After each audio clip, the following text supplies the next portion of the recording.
Let's discuss the various considerations when we plan to perform a phacoemulsification in a patient who's undergone a past plantar vitrectomy, that is, in a post vitrectomized eye.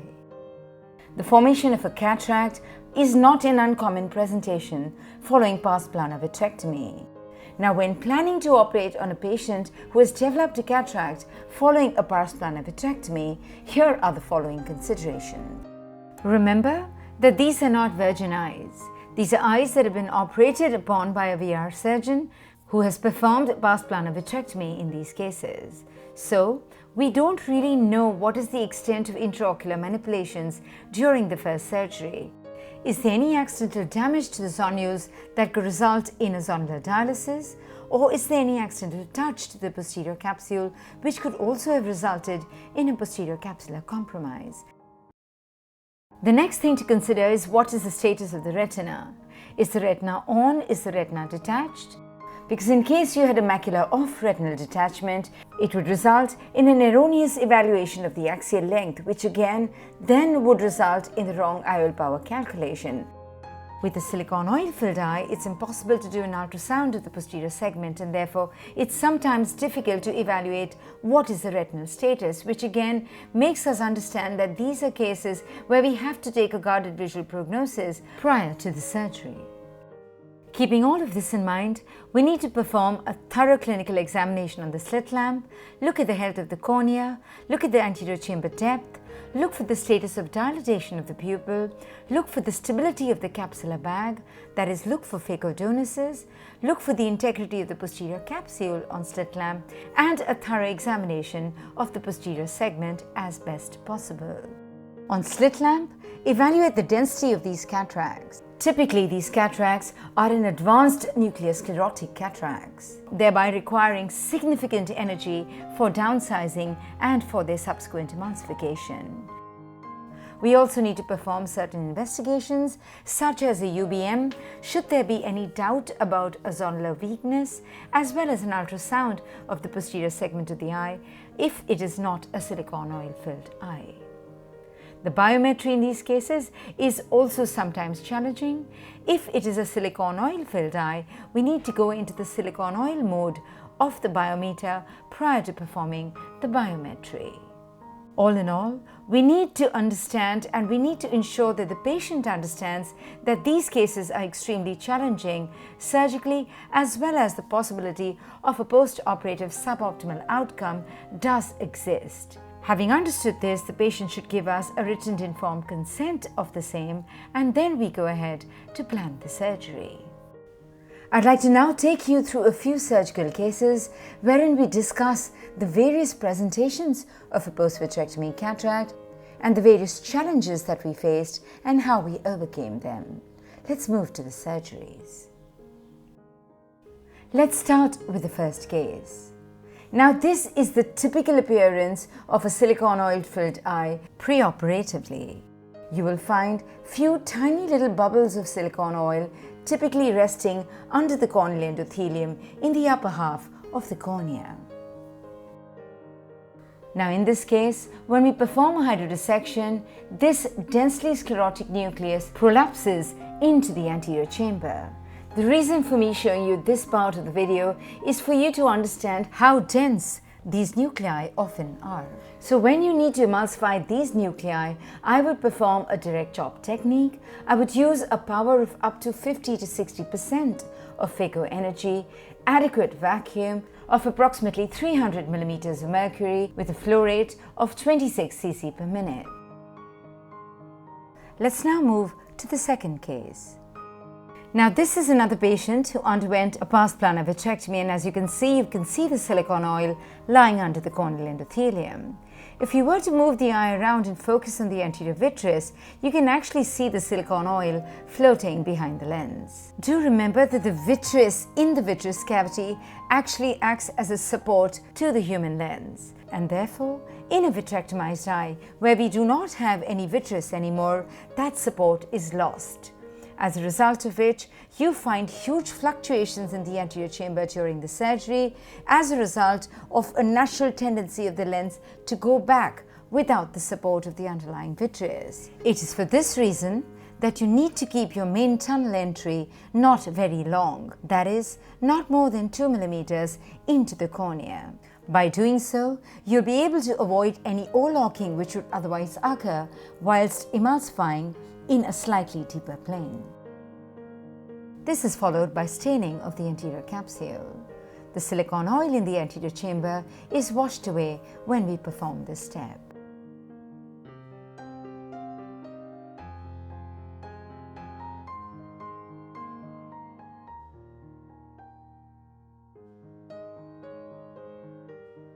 We then proceed to performing the capsular rhexis. Performing the rhexis may be slightly challenging because of the increased anterior chamber depth.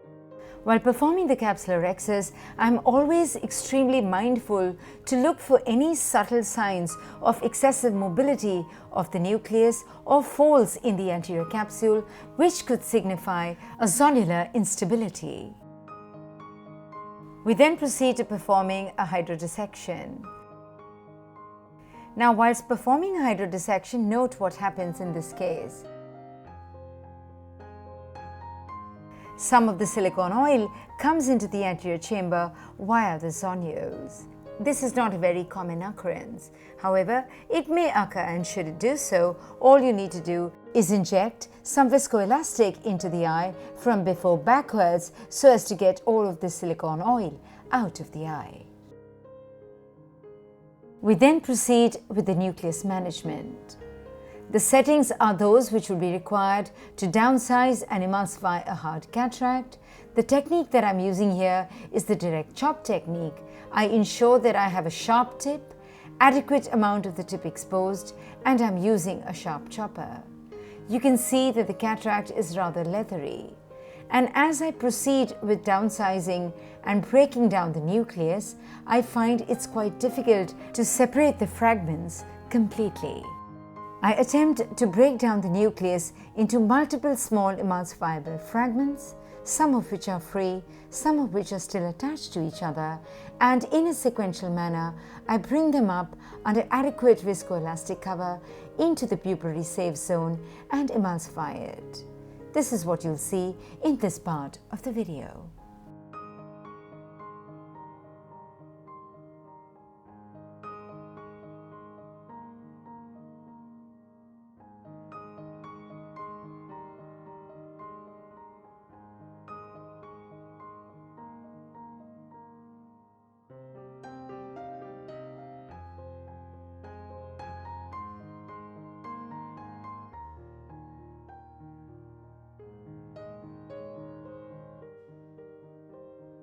Whilst emulsifying such a hard cataract, it's a good idea to supplement some viscoelastic by performing a viscofluid exchange. This protects the endothelium from excessive damage.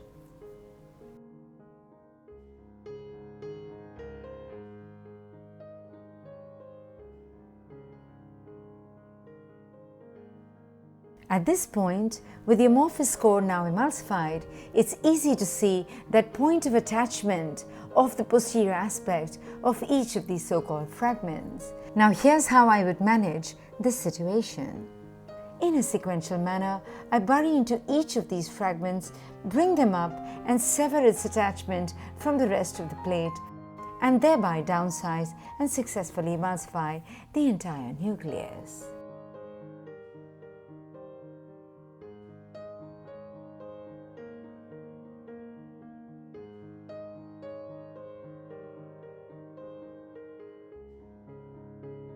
I'd like you to notice the appearance of the silicone oil behind the posterior capsule. At the end of the nucleus emulsification, I introduce some viscoelastic into the eye, and this is followed by the bimanual irrigation aspiration. You can see there's almost hardly any cortex in this case. There's something interesting I'd like you to note. Look at the appearance of this posterior capsule. It appears a lot thicker, as well as it has got a particular sheen to it.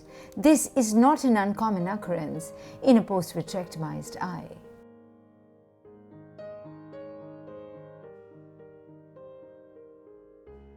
And this is followed by the introduction of viscoelastic to insufflate the capsular bag and the introduction of a single-piece monofocal IOL within the capsular bag.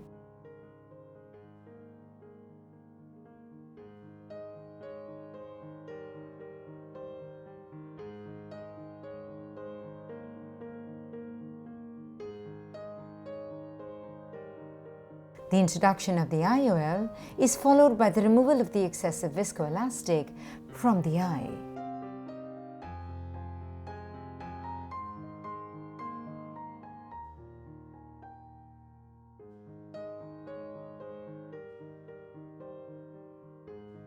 And finally, we get to the stromal hydration of each of the wounds, which brings us to the end of the surgery.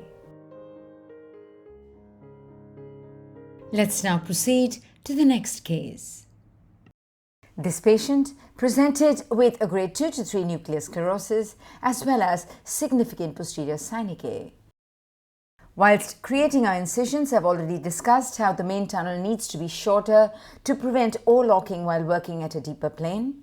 It's also important to remember that we must have incisions that are perfectly sized. We do not want incisions that are too large that can result in excessive egress of fluid during the surgery, which itself could cause more fluctuations in the anterior chamber. I then proceed to break down the synechiae with the help of an iris depositor, which is introduced via both of the side ports in a sequential manner into the anterior chamber and then under the iris. Moving under the iris should always be from a point where there are no synechiae towards the area of the synechiae and then breaking them in a manner thus described. This is followed by performing the capsulorhexis. Capsulorhexis, as I also mentioned, is rather challenging in these cases. Lack of the vitreous support makes it quite difficult to initiate the rhexis with the tendency of the eye to move backwards.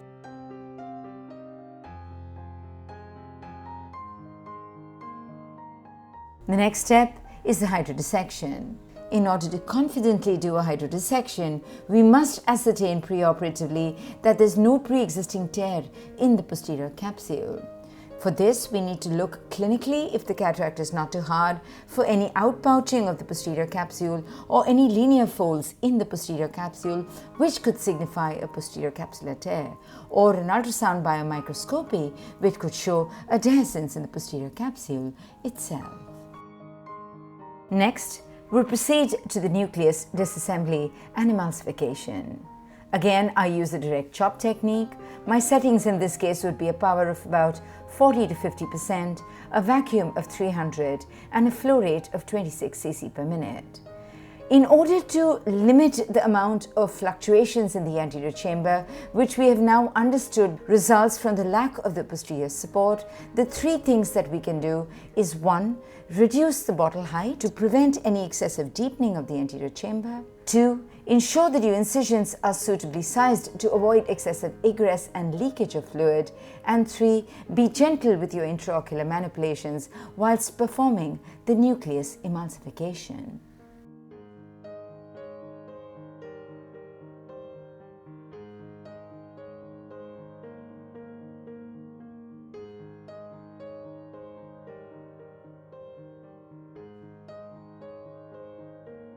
Having downsized the nucleus, I then proceed to emulsifying the individual fragments.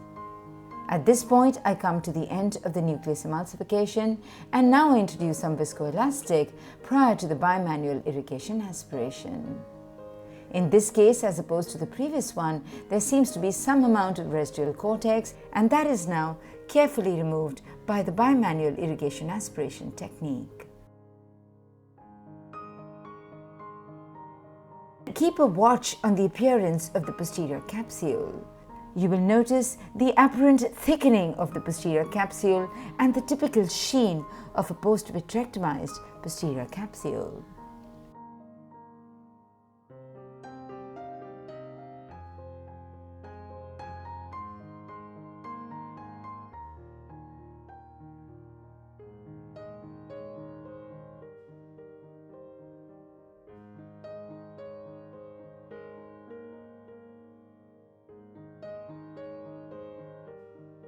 We now come to the end of the bimanual irrigation aspiration.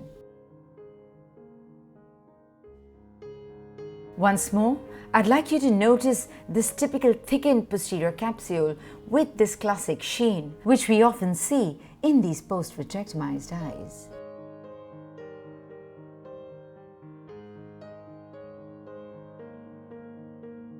We then proceed with the introduction of the single-piece monofocal IOL in the capsular bag.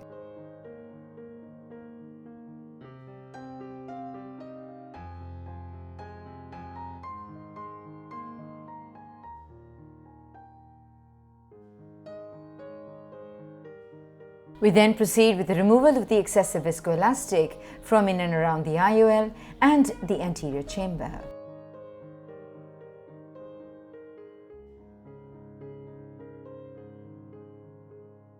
And then finally, the stromal hydration of all of the incisions, which brings us to the end of the case.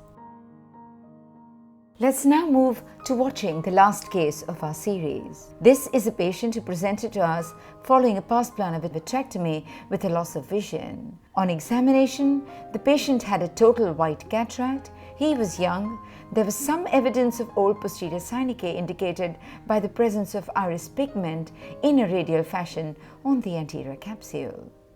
Let's see how we managed this particular case. Wound construction is meticulous, as you can see.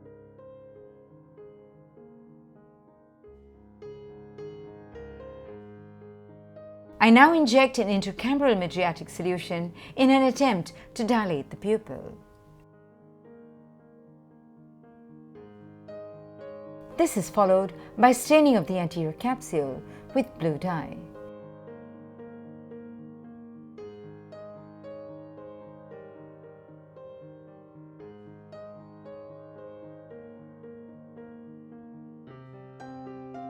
I now attempt a stretched pupilloplasty with the help of two Y-shaped hooks in a manner thus described to further enlarge the size of the pupil.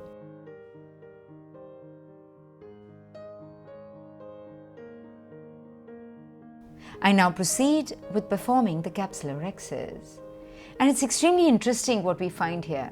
After making an initial nick, I'm unable to proceed with the capsulotomy, so I make a nick on the other side, as you can see here, and try to raise another flap and enlarge the capsular rhexis.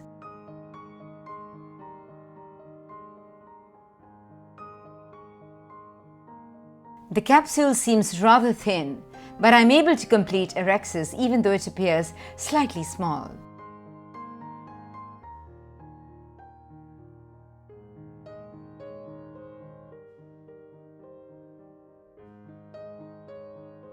We then proceed with a hydrodissection. Now, when a patient with a post-vitrectomized eye presents to you with a sudden onset of a mature cataract, you need to be mindful of the possibility of a posterior capsular touch during the initial surgery. And therefore, performing a hydrodissection may be slightly dangerous. Perhaps in these cases, performing a hydrodelineation or a more controlled viscodissection may be a better option. Let's see in this case, when I proceed to perform a hydrodissection, what exactly do I find? I find that there's no access to the subcapsular space. I'm unable to introduce the cannula within the capsular bag under the anterior capsule. So to start with, under adequate viscoelastic, I enlarge the existing capsular rhexis. I have now understood that deep to the capsular rhexis that you can see now is not the nucleus, but is a thick white membrane that also needs to be addressed. What you can see now is the use of an intraocular forceps to enlarge the pre-existing capsular rhexis. I now proceed to try and initiate a tear in this thickened fibrous membrane with the help of a cystotome. Having achieved that initial tear, I now try to use intraocular forceps to enlarge it. With a lot of struggle and force, I'm able to eventually make an opening in this white dense membrane.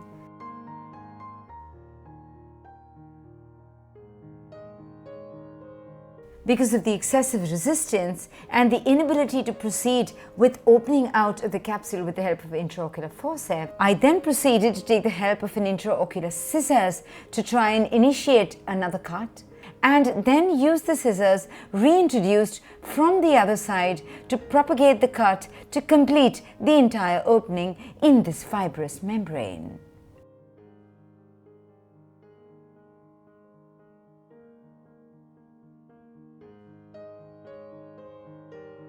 A preoperative ultrasound biomicroscopy showed a 3 clock hour of zonular dialysis, for which I now proceed to introduce a CTR into the capsular bag in a hand-on-hand maneuver. The trailing eyelet is then introduced into the capsular bag with the help of a Sinskey hook, as demonstrated here.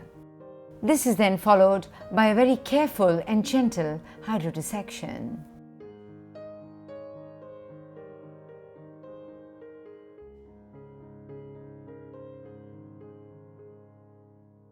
After introducing viscoelastic into the anterior chamber, we then proceed with the nucleus management of this rather soft total cataract. Clearly, as you can see, this is a very soft cataract. I choose to emulsify this nucleus by virtually aspirating this nucleus with the epinucleus settings on my phaco machine. So I use a power of about 10 or 20% of phaco energy, a vacuum of about 150 to 200 millimeters of mercury, and a flow rate of about 20 cc per minute. You can now see this soft cataract being just aspirated by the phaco.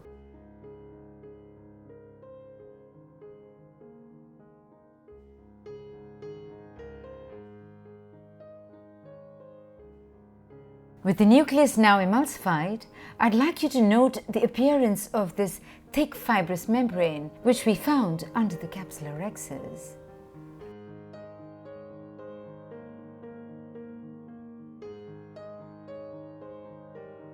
At the end of nucleus emulsification, we perform a viscofluid exchange prior to removing the phaco probe out of the eye. We then proceed with the bimanual irrigation aspiration.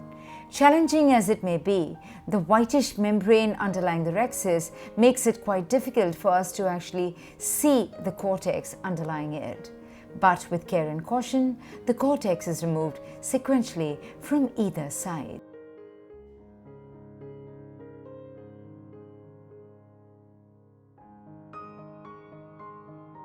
I now perform a viscofluid exchange. I'd like you all to note the classic thickened and sheen-like appearance of this post-vitrectomized posterior capsule. This is followed by the introduction of the single-piece monofocal IOL within the capsular bag.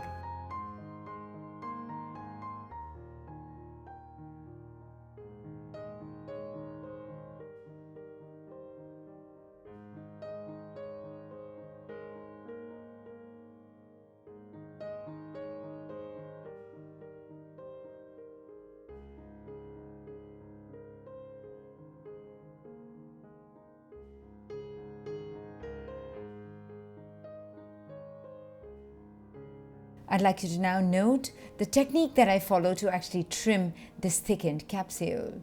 I hold on to it with the help of intraocular forceps introduced from one side port and cut it and trim it with an intraocular scissors introduced through the opposite side port.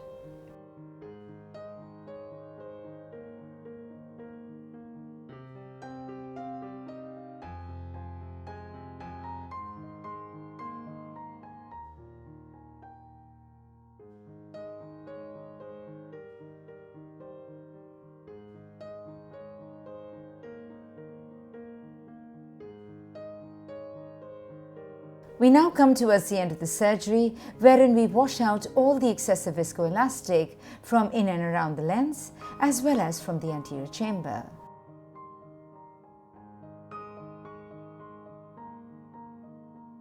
And finally, we come to the stromal hydration of all the incisions, and this brings us to the end of the surgery.